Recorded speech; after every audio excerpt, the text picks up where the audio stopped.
سيقول السفهاء من الناس ما ولاهم عن قبلتهم التي كانوا عليها قل لله المشرق والمغرب يهدي من يشاء إلى صراط مستقيم۔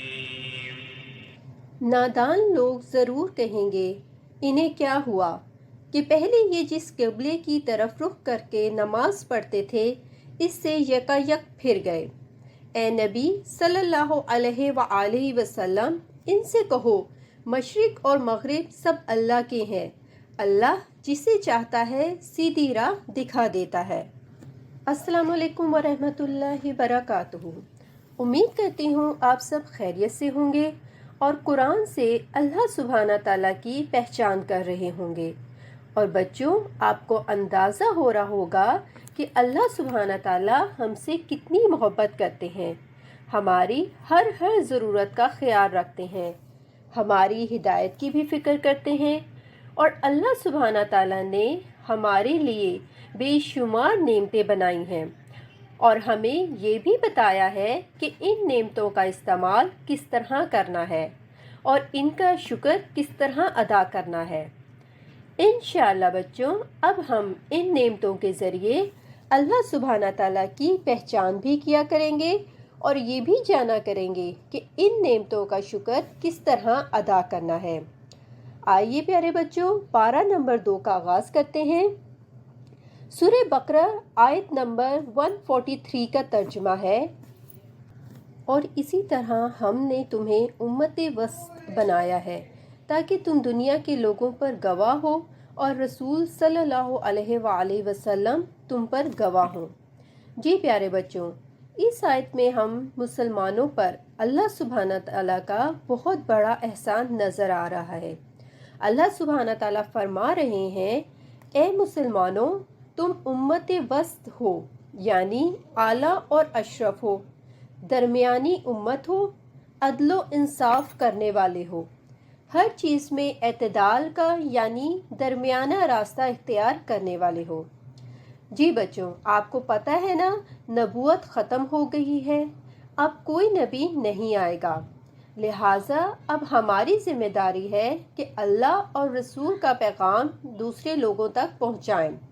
جی بچوں اس آیت میں اللہ سبحانہ تعالیٰ فرما رہے ہیں اے مسلمانوں تمہیں امت وسط اس لیے بنایا گیا ہے تاکہ تم لوگوں پر گواہ ہو اور رسول صلی اللہ علیہ وآلہ وسلم تم پر گواہ ہوں۔ آئیے اس کو سمجھ لیتے ہیں کہ گواہ ہونے سے کیا مراد ہے۔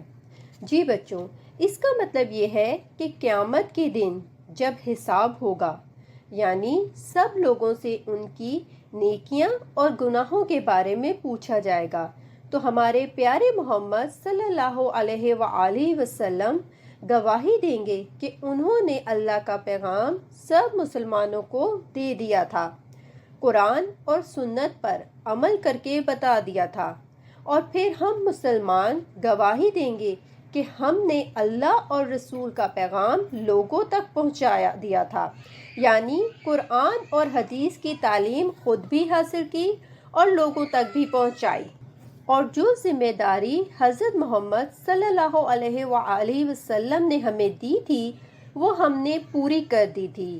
جی پیارے بچوں ہمارے لیے امت وسط ہونا ایک بہت بڑا اعزاز ہے، اللہ کی طرف سے دیا گیا انعام ہے۔ دعا ہے اللہ سبحانہ تعالیٰ ہم سب کو بہترین طریقے قرآن و سنت کو سیکھنے اور دوسرے لوگوں کو سکھانے کی توفیق عطا فرمائے تاکہ ہم امت وسط ہونے کی ذمہ داری کو پورا کر دیں، آمین۔ جی پیارے بچوں سورہ بقرہ کی آیت نمبر 148 میں ہے ہر ایک کے لیے ایک رخ ہے جس کی طرف وہ مڑتا ہے، بس تم بھلائیوں کی طرف نیکیوں کی طرف سبقت کرو یعنی پہل کرو، جہاں بھی تم ہوگے اللہ تمہیں پالے گا، بے شک اللہ ہر چیز پر قدرت رکھتا ہے۔ جی بچوں اس آیت میں اللہ سبحانہ تعالیٰ ہم مسلمانوں کو ہماری زندگی کا مقصد بتا رہے ہیں کہ ہمیں کیوں پیدا کیا گیا ہے، ہمیں زندگی کس طرح گزارنی ہے۔ کہا جا رہا ہے ہر انسان کی زندگی کا کوئی نہ کوئی مقصد ہوتا ہے، لیکن ہم مسلمانوں کی زندگی کا مقصد ہے نیکیوں میں پہل کرنا، نیکیوں میں دوڑ لگانا۔ پھر کیا کرنا ہے ہمیں؟ جی، ہر وقت نیکیوں کی تلاش میں رہنا ہے، اور نیکی کا کام جب بھی نظر آئے فوراً کرنا ہے۔ یہ نہیں کرنا کوئی اور کر لے گا۔ جی بچوں، کسی نیکی کو چھوٹا سمجھ کر بھی نہیں چھوڑنا۔ سلام کرنے میں پہل کرنی ہے، پانی پلانے میں پہل کرنی ہے۔ امی ابو یا کوئی بڑا جب باہر سے تھکا ہوا آئے تو کیا کرنا ہے؟ جی تو بھاگ کر دوڑ کر سامان ان کے ہاتھ سے لے لینا ہے، پھر ان کو پانی لا کر دینا ہے، یا جو وہ پینا چاہیں ان کو لا کر دینا ہے۔ اور بچوں، کسی کو کسی بھی قسم کی کوئی مدد کی ضرورت ہو تو ہم نے سب سے پہلے اس کی مدد کرنی ہے، غریبوں کی مدد کرنی ہے، صدقہ خیرات میں پہل کرنی ہے انشاءاللہ۔ جی بچوں، سورہ بقرہ آیت نمبر 164 میں ہے، رات اور دن کے مسلسل ایک دوسرے کے بعد آنے میں انسان کو فائدہ پہنچانے والی چلتی کشتیوں میں، ہواؤں کی گردش میں اور بادلوں میں بے شمار نشانیاں ہیں۔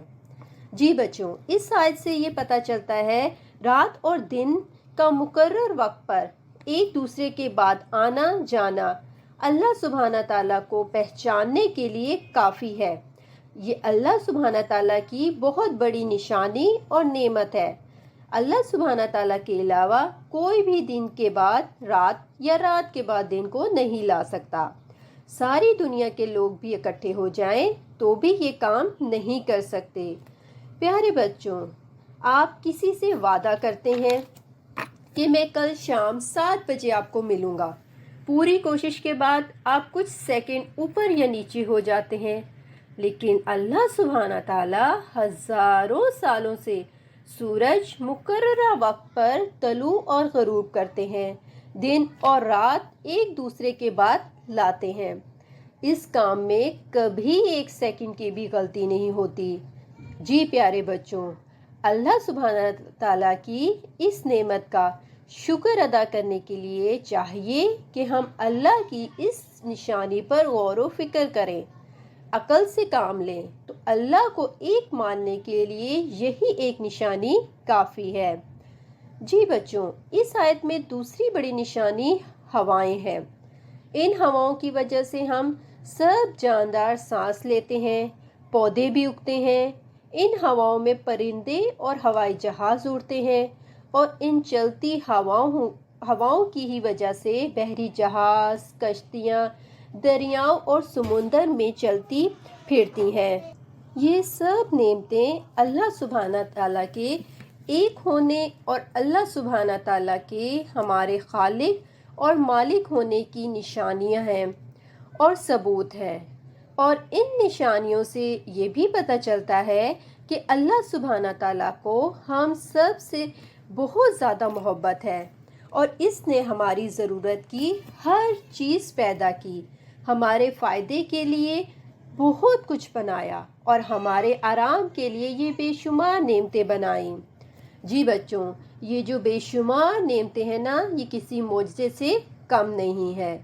دعا ہے اللہ سبحانہ تعالیٰ ہمیں ان نعمتوں پر غور و فکر کرنے کی توفیق عطا فرمائے، ہمیں اللہ سبحانہ تعالیٰ کی صحیح پہچان اور معرفت عطا فرمائے۔ آمین یا رب العالمین۔